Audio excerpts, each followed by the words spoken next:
शायद मेरी ही गलती थी कि उस दिन गली में लड़कों ने मुझे छेड़ा। शीतल को इस बात का पछतावा हो रहा था कि क्यों वो घर से छोटे कपड़े पहनकर निकली।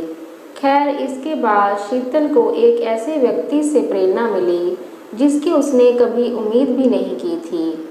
तब शीतल को एहसास हुआ कि वह गलत नहीं थी।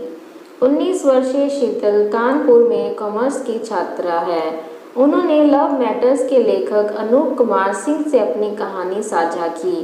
खुशी का जश्न जब मुझे अपने कॉलेज में एक वाद विवाद प्रतियोगिता में विजेता घोषित किया गया तो मैं बहुत खुश थी। अपनी जीत का जश्न मनाने के लिए मैं शाम को खरीदारी करने निकली। बाजार में इस सीज़न की सेल का आखिरी दौर चल रहा था। मैंने अपनी सबसे अच्छी सहेली स्नेहा को फ़ोन करके मेरे साथ बाजार चलने के लिए कहा। स्नेहा और मैंने अपने ऊपर कई जूते और कपड़े आजमाए। स्नेहा ने अपने लिए एक जोड़ी जूते खरीदे। मुझे एक लाल रंग की शॉर्ट ड्रेस पसंद आई।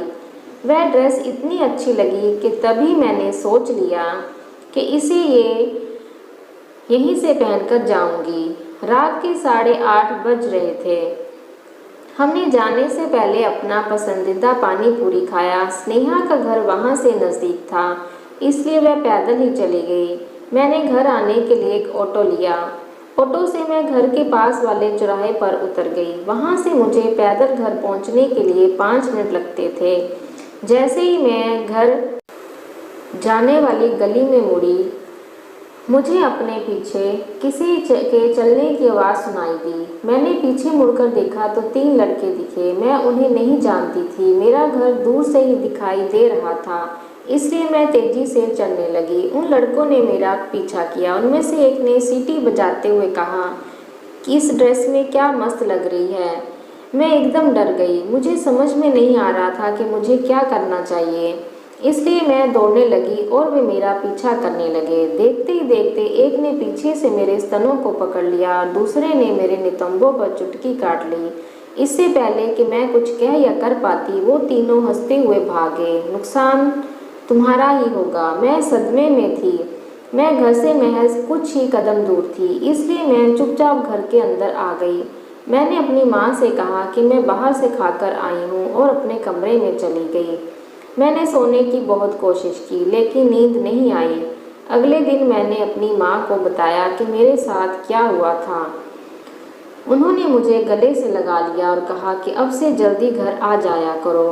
उसने मुझसे ये भी कहा कि ज़रा अपने कपड़ों का भी ध्यान रखो। मम्मी ने कहा कि तुम समझदार हो बेटा, अपना भला बुरा जानती हो। कल को नुकसान तुम्हारा ही होगा, उनका कुछ नहीं जाएगा। मुझे समझ में नहीं आ रहा था कि मैं मम्मी की बातों का क्या जवाब दूं। मैंने अपने सूटकेस में रखी सभी छोटी पोशाकें फेंक दी और अगले दिन लंबा कुर्ता और जीन्स पहनकर कॉलेज गई।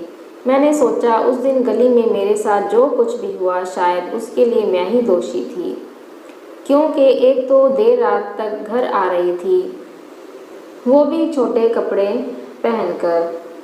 घूम फिर कर बार बार वही घटना याद आ रही थी, इसलिए मैं आखिरी की 2 क्लास छोड़कर घर चली आई। जब मैं घर आई तो देखा कि हमारी घरेलू नौकरानी कमला दीदी सोफे की धूल साफ कर रही थी। वह काफ़ी फैशनेबल थी और अपने तरीके के कपड़े पहनती थी। उस दिन उसने एक खूबसूरत बैकलेस ब्लाउज और साड़ी पहन रखी थी। सब ठीक है बेबी जी? उसने मुझसे पूछा। मैंने बस हाँ में सिर हिलाया। जब उन्होंने मुझे कुछ चाय और नाश्ता दिया तो मैंने उनसे पूछा, कमला दी, आप रोज़ बहुत सारे सुंदर कपड़े पहनती हो और देर रात तक आपको बाहर भी रहना पड़ता है। आपको डर नहीं लगता कि कोई कुछ कर देगा?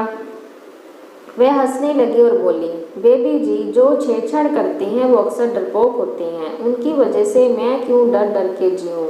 मैं तो वही पहनूंगी जो मेरा मन करेगा। उन्होंने फिर एक घटना सुनाई। जहाँ वह काम करती थी वहाँ उनके मालिक ने उसे चूमने की कोशिश की। कमला ने शोर मचाकर पूरे मोहल्ले को इकट्ठा कर लिया। फिर मालिक की पिटाई हुई और उसे सबक भी सिखाया गया। कमला ने मुझसे कहा, कसूर आपकी ड्रेस का नहीं है, गलती तो उनकी आंखें हैं। बिंदास जियो और चुप मत रहो। शर्म उनको आनी चाहिए, हमको नहीं। वह अक्सर देर शाम तक घरों में काम करती हैं, इसलिए हमेशा अपने पर्स में लाल मिर्च पाउडर लेकर चलती हैं। बहादुर बनना और हमेशा तैयार रहना ही उनका मंत्र था। मैंने कमला दी को उनके प्रेरणादायक शब्दों के लिए धन्यवाद दिया। मुझे उसकी बात सुनकर बहुत राहत मिली और आखिरकार रात को मैं चैन से सो सकी। अगली सुबह कॉलेज के लिए तैयार होने से पहले मैंने अपना सूटकेस निकाला और वही लाल रंग की ड्रेस पहनी जो मैंने उस दिन खरीदी थी। क्या लड़कियों के साथ सड़कों पर होने वाली छेड़खानी की मुख्य वजह उनकी ड्रेस है? नीचे टिप्पणी करके अवश्य बताएं।